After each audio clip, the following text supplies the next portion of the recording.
If your Office install looks like a puzzle missing a piece, you're probably facing error 020480. Don't worry, you're not alone. Let's find that missing piece together. First things first, make sure all your Office install files, including setup.exe and configuration.xml, are chilling in the same folder. Double-check the file names for typos.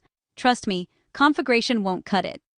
Next, right-click Command Prompt and choose Run as Administrator. That way, Windows lets you do the real magic. Now use the cd command to go to the folder with your files.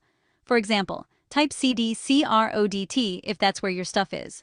When you're ready, type setup.exe, configuration.xml, and watch out for sneaky typos. Still stuck? Try re-downloading your configuration.xml file using the Office customization tool. Or, if you suspect your Office files are at fault, download them again.